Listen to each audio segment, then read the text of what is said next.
this conference is being recorded so that others can listen in after we've had the call today. So if you would prefer not to have your voice or questions answered on this webinar, then please don't speak up just yet, but you can send me an email at tiffany@rootsofchange.org and we can follow up for you. So I wanted to introduce our first presenter, our only presenter for the day actually, Elizabeth Velten, who works for the California Center for Public Health Advocacy, who is sponsoring both of the bills that we'll be talking about today. Elizabeth? Yes. Great. Do you want to tell them a little bit more about who you are? Sure, absolutely.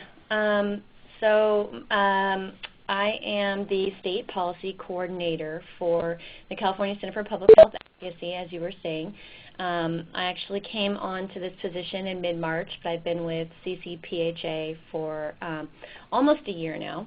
I have my Master's in Public Health from UC Berkeley, and that was in the Health and Social Behavior program with a specialty in nutrition. And so I am the State Policy Coordinator. I work with Harold Goldstein, the Executive Director on policy issues, as well as CCPHA's lobbyist, just a consultant for us, Brendan Tuig, and he's also a lobbyist for the American Heart Association and several other organizations. So he's sort of our in the State House person, and I am the coordinator from the sort of home office.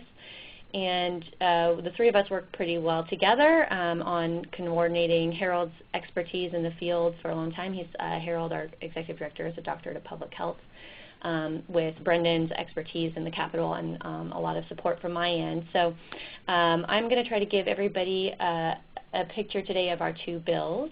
And if anybody has any questions that I can't answer, I can always come back to you guys with some more information. So please feel free to ask any questions that you might have. That's great. And just to say, we're going to get started with SB 622 and try to let Elizabeth get through most of her presentation and then take the bulk of the questions at that time. But if you have a question that is particularly timely or a comment, please do raise your hand, and Daniela can call on you so that we can get those questions answered. And to do that, you just click on Raise Your Hand at the top left-hand corner. So I will turn it over to Elizabeth then at this point. Great. Okay. And just let us know when you need to have a slide advanced. Yeah, exactly. So a little bit more about CCPHA for people who are not as familiar. We are a statewide organization, and we work on local as well as state policies to support a healthy active lifestyle as well as healthy nutrition efforts to combat obesity in the state of California. We also have an excellent website called kickthecan.info, which is very specific to our work on sugar sweetened beverages. And there's a lot of information there for advocates about policy, industry, marketing, research, as sort of a centralized clearinghouse on sugar sweetened beverages, and that's kickthecan.info. So to get into SB 622, the author is Senator Bill Monning, who's been a great partner for CCPHA. He is very dedicated to health topics and has been a great champion of sweetened beverage taxes. This is not the first time we've brought this forward with him. He was actually the author the last time a very similar bill was brought forward. This bill, I'm going to get into the details of it. I was asked to sort of talk a little bit about the rationale for it, so I don't know how familiar everybody is with the concept of the obesity epidemic, but I'm really planning a more cursory background information, and then hopefully we can get into the grittiness of the policy itself, and then an update on what's happened with this bill very recently. So we'll go ahead and advance.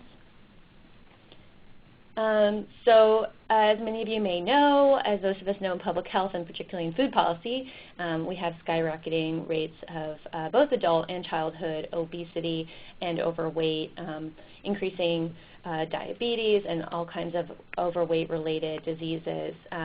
So overweight among children has increased almost fourfold since the 60s to about 2000s, and adult obesity prevalence has skyrocketed as well. Advance. So, and as we know, there's a whole host of diseases associated with being overweight, everything from diabetes, stroke, hypertension, cholesterol, high blood cholesterol levels, arthritis, cancer, certain cancers, sleep apnea, respiratory problems, and next slide. As we also know, those diseases and problems have a huge amount of cost associated with them. So this research was done between UCLA and our organization, CCPHA, to examine the economic costs of overweight, obesity, and physical inactivity. And this is both in terms of healthcare costs plus reduced productivity. And so you can see that this is not only a problem of individuals, this is really a communal problem, not only in lifestyle, how it's affecting people in their everyday lives, but it really is costing the state of California and therefore taxpayers in the state of California huge. So really, we try to examine at CCPHA all kinds of options for how to attack this problem. We do work with cities using the Heal Cities campaign, and we work with city council members to find solutions, everything from farmers markets and zoning to safe routes to school, complete streets. But we also, on the state level, are looking for what we can do across the state. So next slide. In concert with the obesity increases, we've also seen a huge increase in the total daily calories consumed by Americans. And it looks like about 43% of new calories in the diet between 1977 and 2001 are actually coming from sweetened beverages. So this is to really answer the question about why are we talking so much at CCPHA about sugar sweetened beverages. And if you have a complex problem, and we do acknowledge that obesity problems are highly complex, I think it makes a lot of sense to attack the number one contributor first. And so we're not saying that sugar-sweetened beverages need to make up for the entire obesity problem, far from it. We're just saying that if we're going to start tackling this problem, we really need to start tackling the biggest players first. So that's where we come at the sugar-sweetened beverage as a target. Next. So as I started to say, we really acknowledge that there's a whole host of different policy solutions, and some of these I know your organizations are working on, and we absolutely believe in them. Our work in Southern California locally with cities and across the state of California, we really try to provide a whole menu of options to combat the obesity and diabetes epidemics. But what we've found is that finding a sustainable funding source to support those initiatives is really vital. As many of you may know, if you work in nonprofit work, trying to apply for grants and constantly find sources of money to do the work that we all believe in so vehemently is very difficult and can really stifle our ability to do the work kind of creatively that we think needs to be done. And so we're very interested in finding a way to locate a sustainable funding source so we can all do that work. Next. So I wanted to bring in the idea of this tobacco tax and decreasing smoking as a precedence for this soda tax policy.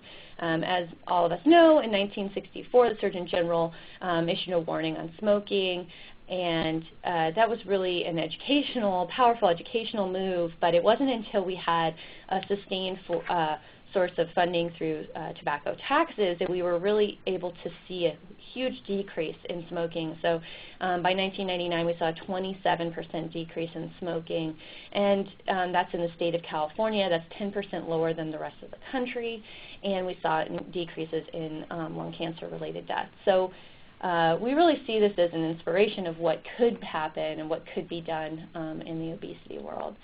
So next. Here's just a great visual of what that timeline really looks like and how, education, public health education is powerful. It's important to educate people. But to do the programs in the communities that we all really believe in, we have to have a funding source. And to pair with that, a tax also has the sort of decreasing purchasing because of increased price that is a powerful tool as well. So next. Comes our policy itself, SB 622. This puts a 1 cent per fluid ounce tax on sugary drinks and the concentrates for sugary drinks that would be paid by, it's an excise tax, so it would be paid by California beverage distributors, not a sales tax. And the reason it's done that way is in hopes that the tax will actually make it to the shelf price as opposed to appearing on a sale on your receipt lumped in with all the other forms of sales tax, in hopes that it might actually change behavior in terms of purchasing towards healthier options that will not be affected by the tax. I'd be happy to talk about that mechanism a little bit more. We've had some pushback from the beverage industry claiming that they'll just absorb that cost and spread it across healthy and unhealthy options, and it won't change behavior. We sort of feel like despite that tactic, we will still be generating a huge amount of revenue for programs that could educate about the unhealthiness of the products and still change behavior of purchasing. So we have some ideas about that, and I'd be happy to talk about that a little bit more. Again, this is on sugar-sweetened beverages. That includes everything from soda to sports drinks, energy drinks, juice drinks that are less than 50% juice, iced teas, vitamin waters, everything that has calorically sweetened, that is calorically sweetened. And like I said before, this is really not meant to pay for the entire obesity epidemic. It's really just paying for the unique and proven harm that these products are doing. And the Board of Equalization anticipated, based on current consumption levels of all of these sugary drinks, that the first year revenue would be about $1.7 billion in the state of California. Next. So as I mentioned, there are a wide group of products that this would apply to. Drinks that are under 25 calories excuse me, per container will actually be exempt. And this is really a sort of an attempt to both placate consumers and also incentivize products from the industry that are healthier products. So we feel like in a sort of mitigation, harm reduction kind of model, it's important to help people transition to healthier products instead of being too hard-lined about it. We also have exemptions for baby formula, milk, and items that have a higher fruit or vegetable content. And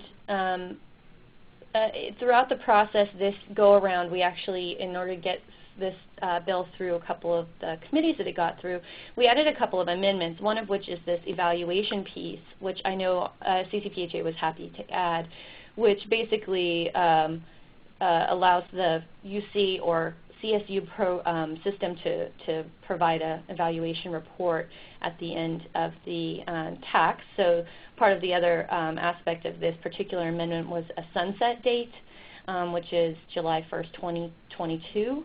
And that a report will be provided at that time. That was an amendment asked for in the Gov and Finance Committee of the Senate by the chair of the committee, and so that was sort of a political decision. But just because there's a sunset there, we really felt like once we have these programs going and we build the evidence case for the effectiveness of the programs and the policy, that we will have a pretty good chance of getting this sunset moved back or eliminated. Next. So what do we think will, the bill actually lays out a kind of complex structure for the revenues of the soda tax. 35% to elementary and secondary schools that will go both to healthier school food. It could go to nutrition education, physical activity education, hiring PE teachers. It's really flexible, but that's 35% into schools. An additional 35% will go to local health departments who then can sort of subcontract to local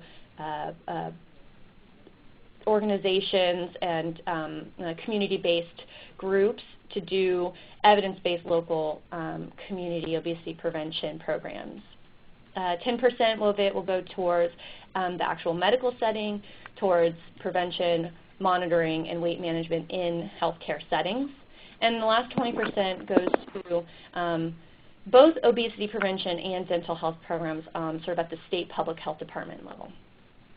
Next. And there was a fall of 2012 field poll done of likely California voters that found 68% of voters support sugar sweetened beverage tax if the funds are dedicated to healthy school nutrition and physical education. Those numbers were even higher amongst the Latino and African American and actually Asian American populations as well.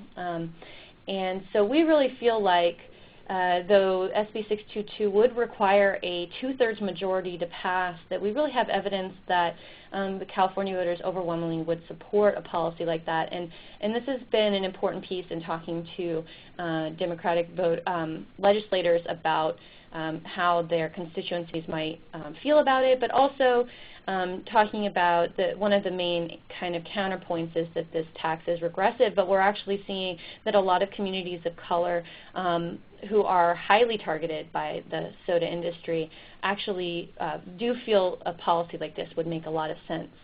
So we really find a lot of support in that field poll. Next. So that's the next bill, but I just wanted to open it up, I guess, from there for questions.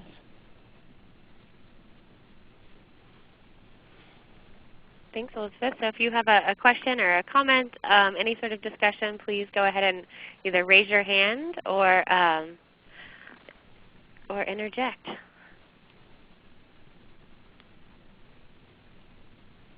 Great. And Michael, are you still on the line? I am. I was on mute because I'm in a car. Okay. Did you want to add anything to Elizabeth's presentation about some of the conversations about where the revenue goes, or your kind of concepts around the bill? Well, we're just in the process of working out some of those ideas with Harold and others. I will say that in our conversations with groups up and down the state who are working at the local level, there is real interest in seeing revenue flow to community-based organizations that are in the field improving nutrition for children and young families. The bill does a good job of laying out some broad categories for funding. But I think there's some interest in the folks that we're dealing with around providing some more detail, more guidance within the bill's language. Did you mention? I didn't hear you mention the current status of the bill, Elizabeth.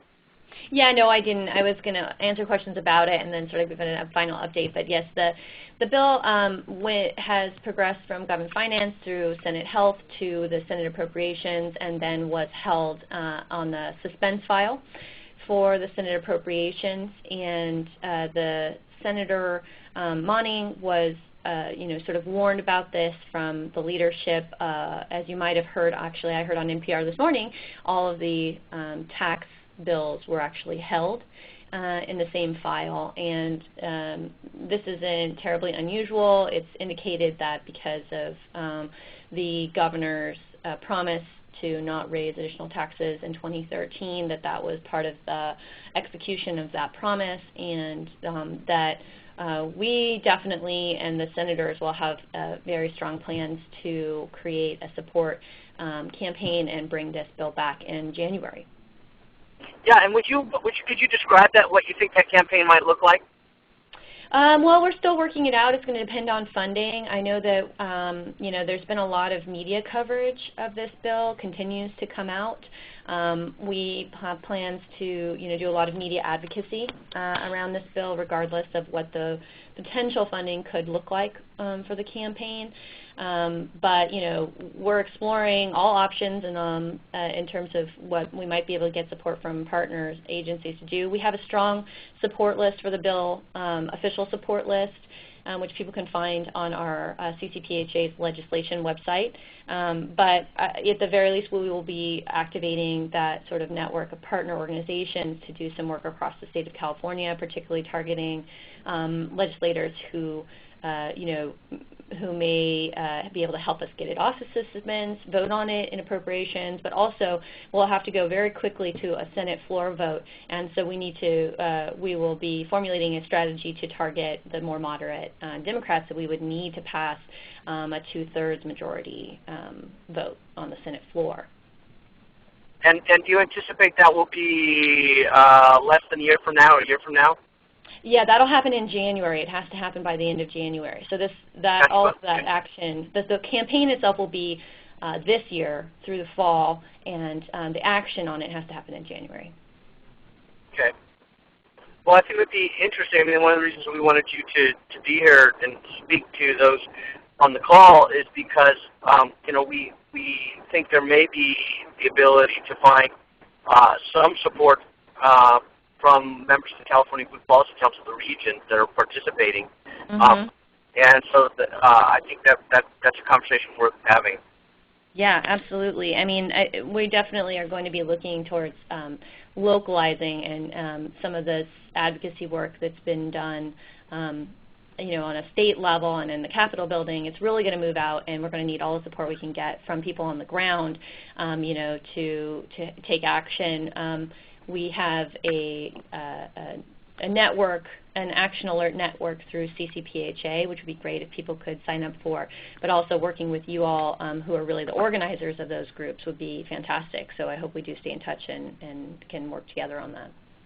And I have one last question. Between now and January, will the bill be open for amendments, or is it completely closed and it's going to go to the floor the way it is?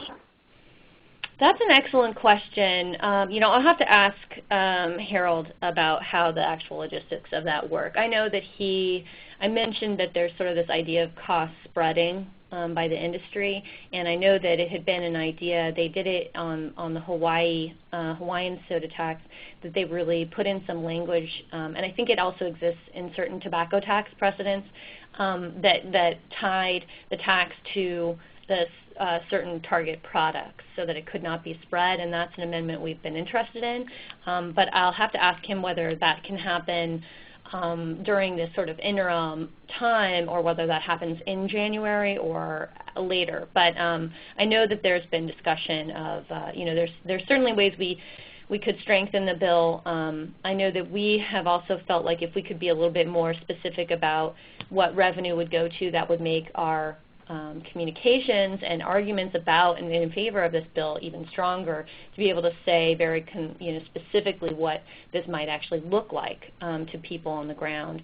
Right now, it's very like you said, it has a lot of good structure. It spreads through a lot of good mechanisms, but it isn't highly specific, and so therefore it's hard for people to sort of grab onto what it would actually feel like and look like to have that revenue be spent on these issues that we care about.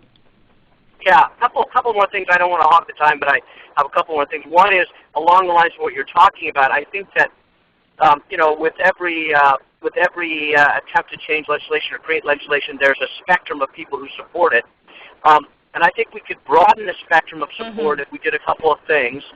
Specifically, we really talked, as you're just indicating, more specifically about how CPOs on the ground could participate in meeting the obesity challenge, so that we could build some additional support on that, what you might call the more progressive side.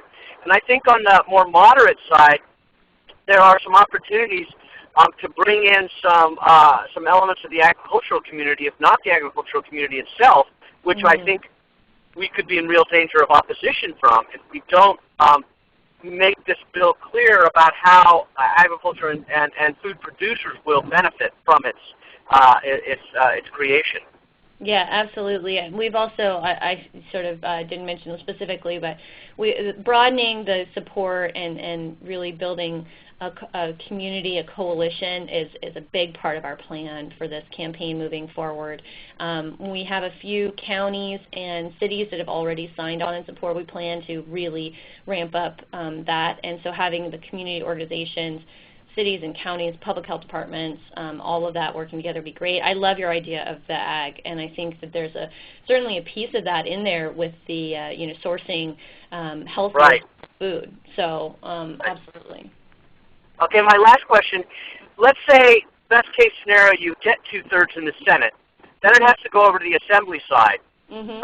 What is being done on the Assembly side right now to shore up or build support and linkages, given the possibility of actually getting it there?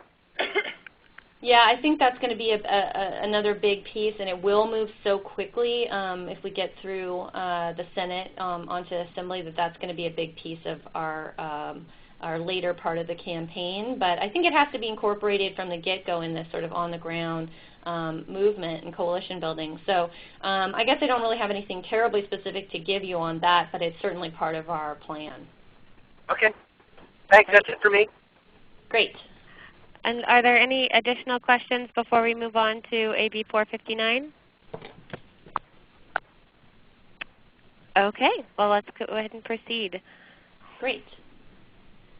So shifting gears a little bit, this is AB 459. The author is Assemblywoman Holly Mitchell from the LA area. And this particular bill would set nutrition standards in state buildings that are occupied by state agencies and agencies mostly. So, so this bill is building off of a lot of groundwork that CCPHA has done to work on nutrition standards in cities, particularly in Southern California. We have a whole host of cities that I'll talk about where we've implemented healthy vending standards. This particular bill was brought forward once before, and that was done by one of our partners. So if we go to the next slide, I'll show you the co-sponsors of AB 459 include the California Pan-Ethnic Health Network, or CPEHN, which was the sponsoring organization for this bill in its previous iteration. When we came on, we also came on with the American Heart Association, and then very recently the Latino Coalition for a Healthy California also came on as an official co-sponsor of the bill. And then there's, of course, a much lengthier list of support organizations that are not co-sponsors but are supporters of the bill as well. Next. Sorry, next slide. Oh, not, sorry, that's great. So for this bill, what we, in terms of framing, we've really been focusing on the healthcare costs associated with the physical activity, obesity-related disease, and how that has affected both healthcare costs but also workplace productivity. So this is going back to that estimation that we had that it's probably costing close to $52 billion annually in the state of California for lost productivity and healthcare costs. And then this is as I mentioned before, employers and taxpayers really bear most of these costs. And for state buildings, this is really heavily borne by the CalPERS Retirement and Healthcare Organization. Next. So what we've been able to do is talk to CalPERS and have them come on as an official supporter. In fact, CalPERS testified in the Assembly Appropriations about the costs and the potential cost savings of AB 459. Just to give you a little background, more than 73% of CalPERS members who are currently in Kaiser Permanente are overweight or obese. It's very high numbers. the CalPERS is spending in 2011, they spent over $6.5 billion on healthcare costs, and of that, 10% went to obesity-related conditions. Huge amounts to heart disease and to diabetes treatment, as well as to the actual sort of more direct costs of overweight and obesity. So in CalPERS was able to estimate, give us an estimate if 1% of the if we changed 1% of that 73% from overweight or obese, and the number of people who are suffering from overweight or obese who are currently enrolled in CalPERS, if we could just change that by 1%, we could be saving the state millions of dollars. And so they're really in favor of trying to create a healthy environment in their workplaces. Next. So as a lot of research has shown, workplaces in terms of both their physical and social environments tend to affect the health behaviors of employees. And it makes sense because we spend nearly half of our waking hours in our workplaces. And for a lot of people, what they eat during the day has a lot to do with what's available in their work cafeterias, vending machines, also in events. We really feel like this is a strong way for the state of California not only to set an example in terms of what is healthy food and what people should be eating, but also for cost savings and to really further the work that's happening on the local level to that state level. Next.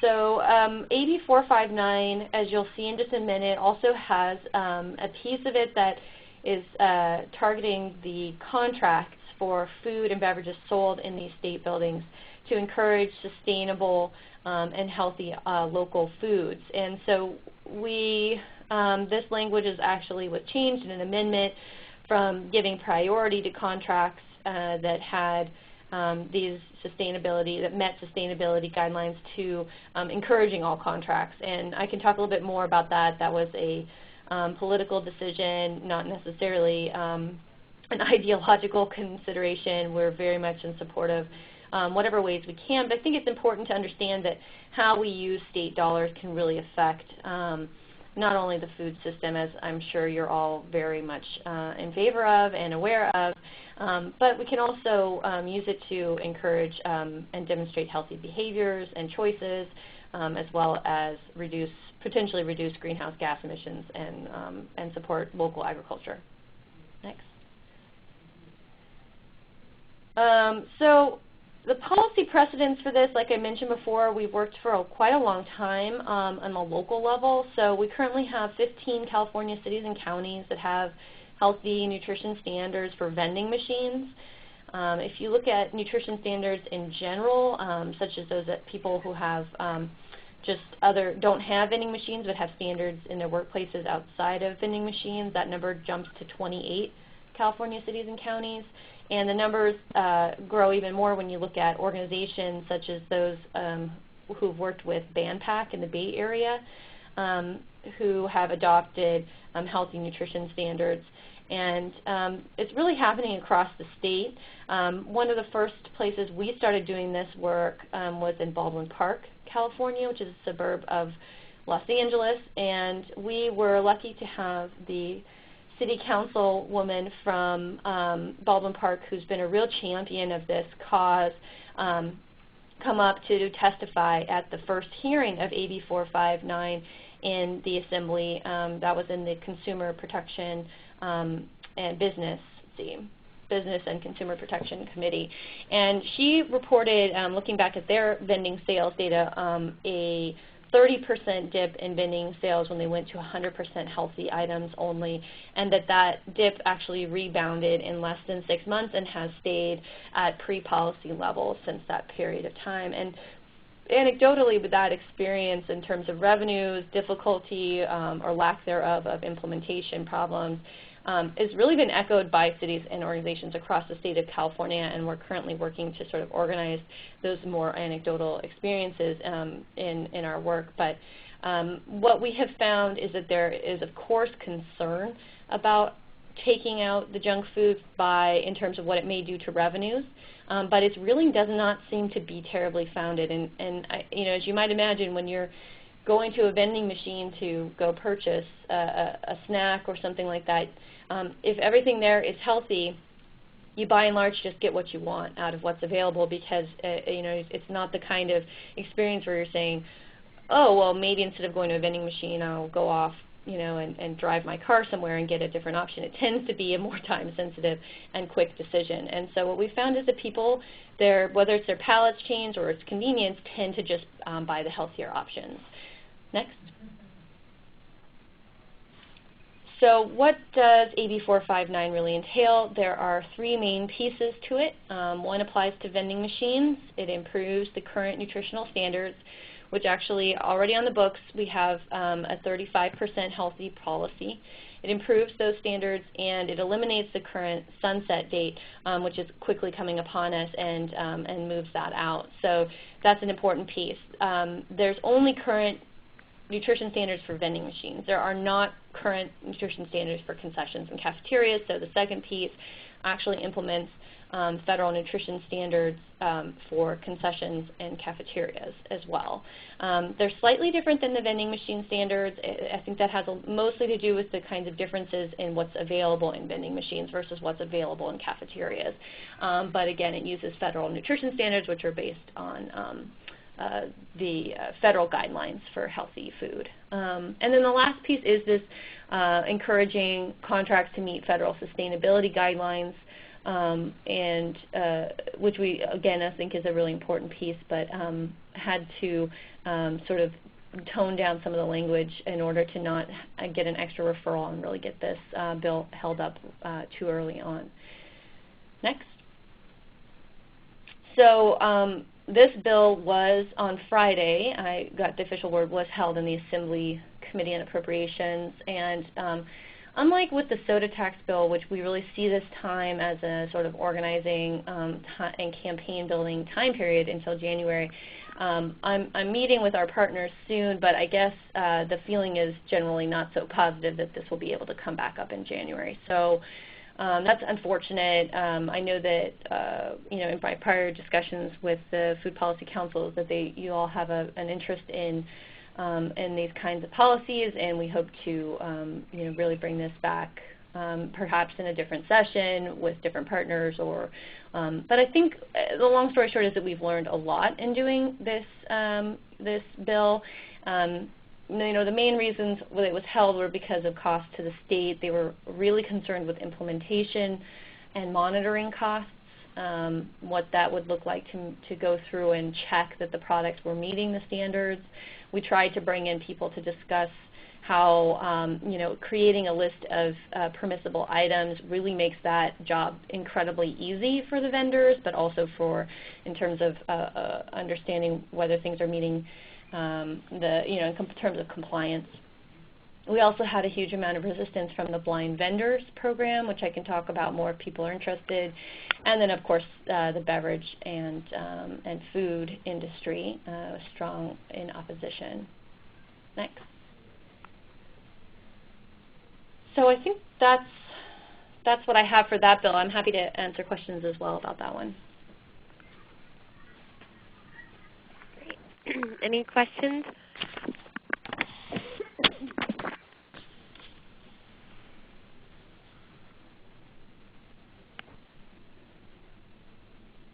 Great. And well, I have a question for you. Just wanted to check in because as we look forward, as the Food Policy Council is kind of developing our policy platform and agenda, I know that procurement has definitely come up in a number of different areas, and I'm just wondering if you have any sense of, since this particular piece of legislation is going to be held and doesn't seem like it has a really active campaign for next year, is there any advice that that you would give to us, or any suggestions about what you think it would take to have a really sustainable impact on procurement at the state level? Anything with health and all policies, or just is there anything else you'd like to add? Yeah, I think we have learned a lot. I think we, having talked to people in Oregon, who I could also put you in touch with, who have worked on, who are doing a similar bill and got they really got their bill completely stripped out and down to a task force to examine what might be a good idea to do about procurement. So in talking with them, we both found that the blind vendors were a very strong opposition group, and perhaps meeting with more progressive-minded vendors earlier on to understand their concerns and help, sort of decrease some of that opposition might be a useful tactic. I would say that's a strong lesson that we learned from this. I think simultaneously the blind vendors provide an excellent out for both legislators and a cover for industry. So I think that's another reason why dealing with the blind vendors and helping get them on board would be really useful. I know that CSPI, Center for Science and Public Interest, has some interesting information about the demand for healthier snacks and beverages really being a huge new driving force in the sort of snack and drink world. So, using that to talk to the blind vendors would be smart. And then in terms of if you really are interested in pursuing the sustainability side of things, getting a better hold of what that would entail in terms of requiring contracts or giving preference to contracts that have certain sustainability guidelines, starting to look into that a little bit earlier would be advisable as well. And then I know that we've also discussed that the complexity of the different kinds of nutrition standards for the different settings, that we had also thought about the idea of tying them to a single federal nutrition standards such as those that we use in the cafeterias and concessions, and just using that for the vending, and then potentially being able to use their resources, which they've already developed, with dealing with the blind vendors on the federal level in terms of lists of compliant items and any sort of educational materials about those programs that already exist in federal buildings. Using those to simplify and strengthen our argument for the state level policy would be a good idea, or could be a good idea as well. The reason we have slightly different nutrition standards for the vending and the concessions is also because there were certain nutrition standards already on the books in California that we didn't want to sort of walk back some of those differences to meet federal nutrition standards, which were slightly different. So we wanted to keep what we had that was already strong in the state of California for vending. But I could see also that simplifying across the board might actually be a good tactic as well. So, I'm sure we'd be happy to partner with you all or talk to you all in the future about this, and I feel like the knowledge we've gained doing AB 459 is an important piece to moving forward. Any additional questions?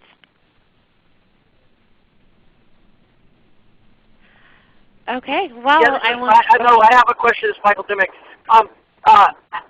You might have said this, but I missed it. How many people in the state will be affected if all of these public buildings change their vending machines and their concessions? How many? Do we have an idea, kind of ballpark, of how many people would have better access to better nutrition? It's an excellent and somewhat obvious-sounding question. I don't think we do have a good estimation of the amount of people who would be affected. I know that Sarah at CPEHN was part of a conversation to really look into where this would apply. Would it, because there was some question early on about, well, is it all state property or is it really just in state buildings? And so depending on how the bill is worded or reworded in future versions could really change those numbers. I mean, I feel like, personally from a public health nutrition standpoint, having it affect any sort of concessions and vending at state parks would be a great place to have it extended to. But I think in its current version, it's really talking about buildings that have state agencies in them. So that really focuses the argument about workplace health, but at the same time, if you're also talking about the state setting a sort of an example as to what is healthy food and really getting the state out of the junk food business, I think having it extend to state parks and other more publicly utilized state property would be a great expansion. Yeah, I think that's right, because I do think it's, I mean, in terms of constituency building, the larger the number impacted, the better off we'll be. But also I think there's some real opportunities, again, thinking about agriculture, how to bring agriculture as an ally. If we bring state parks in, then we have all kinds of opportunities for procurement from things that are produced around park lands, if not on park lands. So I think there's, I think some interesting opportunities there. There are some procurement programs on federal parks that are quite interesting. Yeah, that's a great connection. All right, and on that note, I want to again thank our presenter Elizabeth for coming and helping to explain these two pieces of legislation to us from the perspective of the California Center for Public Health Advocacy, and to all of you for joining to learn more about the things that we're going to be talking about at our June 12th meeting. So if there is anyone on the line or anybody who's listening to the recording of this webinar afterwards, I do encourage you to please send me any questions that you may have for either us or for Elizabeth. You can reach me at tiffany@rootsofchange.org. And a reminder that tomorrow we'll be doing a similar exercise with AB 551, which is a bill that Assemblymember Ting from San Francisco has introduced in terms of providing incentives for urban agriculture. So looking forward to that, and looking forward to seeing all of you in a couple of weeks. Thanks so much. Thank you. Please stand by.